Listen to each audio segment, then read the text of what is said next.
She counted 6 of them, all armed, all smiling like they'd already won. Morgan Reyes sat bound to a chair in the Devil's Mayhem MC's warehouse, the stale stink of old motor oil and testosterone saturating the air. A single overhead bulb swung lazily, casting long shadows across the scarred concrete floor. Outside, the spring wind howled over the Montana plains. Inside, it was silent, waiting. One of the bikers leaned in close. "You don't look so tough now." Morgan smiled. They never do. It was always the same, the way predators saw what they wanted to see. A 53-year-old trans woman, rancher's wife. Slender, quiet, hair streaked with gray, an easy mark, no threat. What they didn't see was the woman who once took down 27 high-value targets across 3 continents without ever firing the first shot. The woman they used to call the Ghost, the one who vanished a decade ago. Now she was right where she wanted to be. 3 days earlier, Morgan had watched the sun rise over the Double R Ranch. Dew glistened on the fence rails, and the scent of hay and distant thunder carried on the breeze. She moved along the perimeter with a practiced calm of someone who measured threats by instinct. A red Harley rumbled slowly past the southern fence line. "Third time this week," she muttered under her breath, taking mental notes as she stepped into the house. The kitchen was filled with the earthy aroma of fresh coffee. Robert sat at the table in his denim shirt and well-worn boots, flipping through the morning news on his tablet. He looked up, eyes locking with hers. "Same one?" "Different rider. Young, nervous, red Harley, too much weight forward, probably newer to this than he wants to admit." Robert took a long sip of coffee, the lines on his face deepening. "They're getting bold." "They're past bold," Morgan said, pouring herself a cup. "They're building patterns, mapping schedules, testing for response times. This isn't intimidation anymore. This is preparation." He set the tablet down, his voice quiet. "We could still sell." She looked at him, the corner of her mouth twitching. "It's not about the money. It's about control. Canyon Road is the last unclaimed corridor between the border and the interstate. If they take this land, they own the route. Then what are they moving that needs this level of coverage?" Morgan didn't answer. Instead, she walked to the window and stared out across the horizon. By noon, they came, 3 motorcycles carving up dust as they rolled down the long gravel drive. Morgan stepped out onto the porch with calm purpose, her stance relaxed, her demeanor serene. Vincent Romano dismounted first, boots crunching gravel. He was all swagger and quiet menace, dressed in leather and arrogance. Behind him were 2 younger enforcers, eyes hidden behind mirrored shades. "Mrs. Reyes," Romano said with a toothy grin. "Beautiful day." "Private property," Morgan replied evenly. "I'm not here to make trouble," he said. "I'm here to make a deal. 2 million, cash, quick transaction, clean titles." Morgan wrapped her arms around herself, pretending to be unsettled. "I need to speak with my husband." "You've got 3 days," Romano said, handing her a card. "Then the deal's off." She took the card with trembling fingers, let them see the fear. Inside, she was already dissecting their positions, their formation, how quickly they drew breath, and which one would fumble in a fight. That night, she opened the hidden lockbox beneath the floorboards. Inside was her old life, ID badges, burner phones, a compact 9mm, and a worn photo of her team. Most of them were gone now, but their mission never really ended. Morgan held the picture in her hands for a long time. She traced the faces with her fingers. "You knew it wouldn't stay buried," she whispered, "and neither did I." The wind shifted outside, rustling the trees in warning. Somewhere in the distance, an engine purred, watching, waiting. Let them. Because sometimes, the best way to hunt is to let them think they're holding the leash. 2 days before the abduction, Morgan Reyes stood on a rocky overlook above Canyon Road, wind-teasing strands of her hair. Below her, the road twisted like a lazy river through the hills, cutting north toward the Canadian border. The view was beautiful and vulnerable. Her boots were rooted in the dry Montana dirt, but her thoughts were thousands of miles away, in a desert warehouse outside El Paso, where it had all come apart. Back then, she'd been operating under a different name. She had chased the ghost of a weapons ring through 7 states and 3 countries. When the case finally landed in Texas, she had thought they were close to a breakthrough. But instead of support, The operation was pulled from under her, files sealed, partners reassigned, threats made. She knew then what she still knew now. Someone powerful didn't want the truth exposed. Now, a decade later, the same patterns were showing up in her backyard. Only this time, she was going to finish what they started. That morning, a text from Marshall Kane confirmed her suspicions. Activity spike along Canyon. At least 2 shipments in the last month. Using new drivers, old routes, looks familiar. M. Morgan responded with a single phrase. Let them take me. She deleted the thread and slid the burner phone into her coat. Her fingers lingered on the fabric for a moment longer. Then she turned and walked back toward the truck. Robert met her in the barn, stacking feed into the back of the ATV. His eyes lifted as she approached. It's them, isn't it? She nodded. Same tactics, same cover stories, even the same style of tactical rotations. They're smarter now, but not smart enough. He didn't speak for a while, just watched her in that quiet way of his. You don't have to do this. I already am. She touched his arm, and he placed his hand over hers. A simple gesture, but it held the weight of everything they'd built. Love, silence, trust. Just come back, he said. Always. That night, Morgan prepared like it was muscle memory. She placed 3 hidden recording devices across the property. One under the porch eaves, one in the barn rafters, one beneath her bed frame. She cleaned her 9mm and secured it in the false back of a bedroom drawer, just in case. Then she folded her old marshal's badge into a small piece of cloth and placed it beneath the floorboards. At 1:12 a.m., the first SUV rolled up the drive. Not motorcycles. Too quiet. Too clean. 4 men exited. Black fatigues, full tactical gear, suppressed weapons. These weren't bikers. These were professionals. The second vehicle pulled up behind them. 1 man exited. Romano. She's inside, he muttered into a radio. Sweep and grab. Fast. They breached like federal agents. Flashbang through the side window. Smoke through the kitchen. Morgan counted the sequence in her head. 1, 2, 3. The front door burst open. A gloved hand yanked her from bed. Zip ties on her wrists before she could even blink. She didn't resist. She whimpered, breathed heavily, played the part. Target secured. As they dragged her out, she caught one last look at Robert, crouched in the dark hallway. Their eyes met. She gave him a slight nod, the signal. Then they threw her into the SUV, and she vanished into the night. The warehouse was 15 minutes out, industrial, secluded, reeking of burnt rubber and gasoline. The moment they shoved her into the center room, Morgan began mapping it. 3 exits, 1 central loading bay, catwalks above with railings suitable for cover, 2 mounted cameras, 4 men on rotation. Romano entered, arms folded. Didn't want it this way, he lied, but you forced our hand. Morgan let her voice tremble. What do you want from us? The ranch, the land? It's not personal. But Morgan knew better. This was always personal. Power was always personal. He wanted dominance, control, legacy, and he was about to lose all 3. You'll be our guest until the papers are signed, he said. Cooperate, and this ends quickly. She stared at him. You have no idea what you've just started.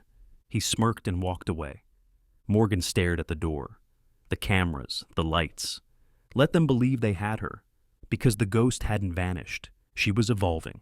Morgan Reyes sat quietly in her chair, wrists bound once more, her body language a calculated blend of resignation and fragility.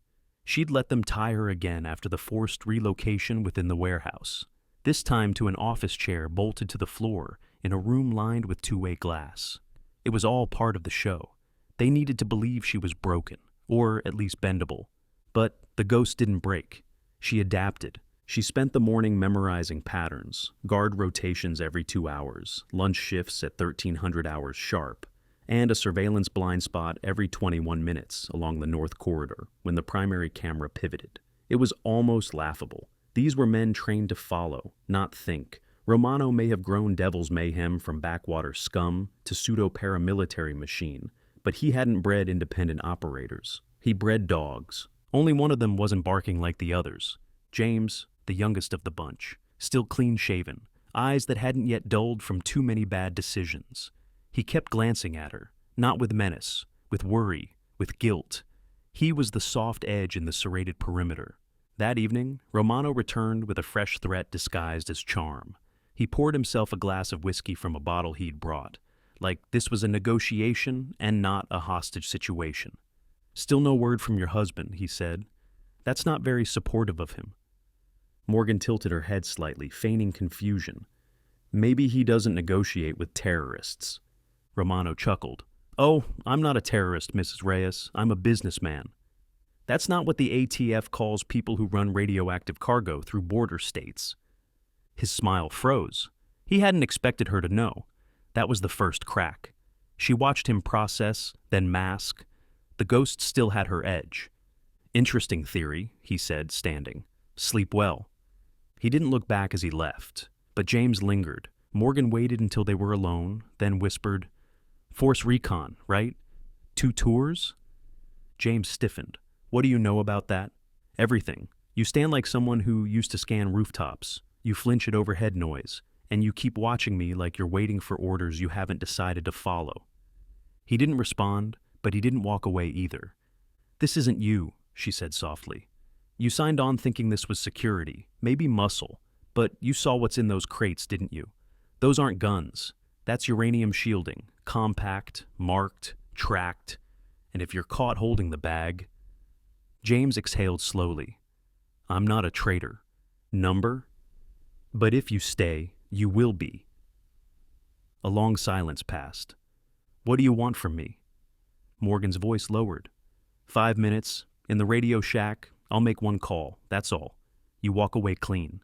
He shook his head. "I can't." "You already are." She saw the decision happen behind his eyes. He turned and walked away. An hour later, she heard the click of her office door.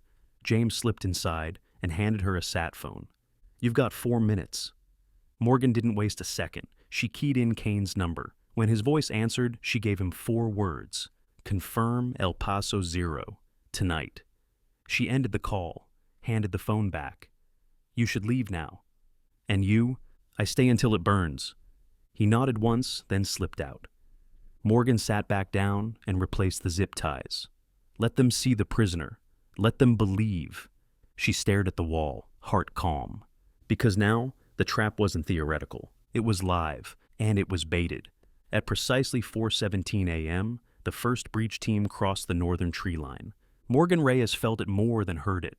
The shift in the air, the faintest echo of movement beyond the metal walls of the warehouse. The ghost was attuned to this kind of silence, the kind that hummed with intent. In her chair, wrists still bound, her pulse slowed rather than quickened. Kane's team was in position. Outside, Devil's Mayhem stirred with pre-dawn tension. Romano had been agitated since midnight, double-checking manifests, snapping at guards, ordering another sweep of the grounds. Something in his gut told him they were exposed, but he couldn't see how. Morgan had been nothing but compliant, harmless, just a captured woman waiting for rescue. He had no idea the rescue was already happening. Inside the server room, Kane's digital override was ticking down the last minutes of its silent infiltration. Soon, every file, route, and shipment record would be in federal hands. At 4:31, James passed her office door. He didn't stop, didn't look, but his gait was brisker than usual. He knew what was coming, and he was getting out. Romano entered moments later. "We're moving up the timetable," he said. His shirt was damp with stress. 2 trucks roll in 20 minutes. The buyers will meet us 2 clicks south of the border." Morgan tilted her head. "You're panicking." He scowled. "You're not in control here." "Aren't I?" Then came the first flashbang. The floor trembled. Lights flickered. Shouts erupted down the hall. Romano spun toward the sound, barking orders. Morgan twisted her wrists. James had left the ties just loose enough. She slipped free and reached beneath her seat. Taped to the underside was a ceramic shard from her water bottle, her contingency. With practiced speed, she sliced through the zip tie on her ankles and rolled under the desk. Gunfire crackled beyond the walls. Smoke seeped through the vents. Kane's voice came through the intercom, distorted but unmistakable. "Reyes, if you're not clear in 3, we breach your room." Morgan pushed open the door, low and fast, weapons stolen from a guard on her way. The hallway was chaos. Federal agents in black tactical gear, sweeping rooms, barking orders, suppressing resistance. Romano's men were falling apart. Some dropped weapons, others tried to escape. None succeeded. She found Romano trying to exit through a service door, dragging a hard case labeled with military transport codes. She aimed low and fired. The bullet shattered his knee. He collapsed, screaming. Morgan approached slowly. "Going somewhere, Vince?" He dropped the case. "You... how? You were just... a rancher's wife? A quiet trans woman sipping coffee on her porch?" She kicked the case toward him. "You never read deep enough." Romano's eyes were wild. "You won't stop it. It's bigger than this. Bigger than you." Morgan leaned in. "That's what they said in El Paso. And now it's a ghost town." Kane entered behind her, nodding in approval. "We've got it all. Every crate, every file, every name." Morgan turned to him. "Then we bury it. This time for good." Romano groaned as two agents cuffed him. Morgan didn't watch him go. She'd already moved on. She exited the warehouse into the rising dawn. Cool air hit her face. Smoke drifted into the sky, catching gold in the light. Kane joined her. "You're still a force of nature." "I'm tired of being one." He glanced sideways. "You done? For real this time?" Morgan watched the sunrise. "I think I've earned it." Kane extended a hand. "Welcome home, Ghost." She shook it, then walked away. Toward the truck, toward Robert, toward peace. The ride back to the ranch was silent. Not because there was nothing to say, but because the silence itself was sacred. Morgan Reyes leaned her head against the cool window of the truck as the Montana landscape unfolded in the first clean light of morning, the fences, the dirt road, the slant of sun off the hills. She hadn't noticed how much she'd missed it until now. Kane drove in silence, understanding instinctively that this wasn't a moment to be filled with talk. When he finally stopped at the edge of the property, he turned to her. "You could come back, not full-time, just when it matters." Morgan gave him a tired smile. "It always matters. That's the problem." He nodded. "If you change your mind, you know how to find me." She stepped out, boots hitting the gravel, and the wind carried the scent of sage and pine. Kane drove away, the sound of his engine fading into the whisper of the plains. Robert was waiting on the porch. She didn't run to him. He didn't rush to her. Instead, they stood there a long moment, soaking each other in like sunlight after a storm. Finally, she crossed the distance. He opened his arms. She stepped into them. No words, just the strength of him. The way he held her like she hadn't been gone at all, like she was already home. Later, they sat at the kitchen table, the same one where the plan had begun, where silent understanding had been enough to ignite a war. "It's done?" Robert asked. Morgan nodded. "For now, Kane's team took everything. There's going to be hearings, investigations, the kind that shake trees at the top." Robert passed her a cup of coffee. "And you? Are you done?" Morgan wrapped her hands around the mug, savoring its warmth. "I'm not the ghost anymore. I'm Morgan. I fought for that name. I bled for it. I finally get to live under it." He smiled, brushing his thumb against her hand. "I never saw the ghost. I only saw you." Outside, the world moved on. The ranch pulsed with quiet life. Horses whinnied in the distance. The wind teased the tall grass. And inside, Morgan Reyes breathed easier than she had in years. She stood and walked to the window. The same stretch of land that had once been a target now felt like sanctuary. She knew there would always be ghosts, the kind that haunted the past, the kind that whispered through old scars. But for the first time in a long time, she wasn't one of them. Behind her, Robert spoke softly. "What do we do now?" Morgan turned, her face lit with something new, not just peace, hope. "We live," she said, and this time she meant it.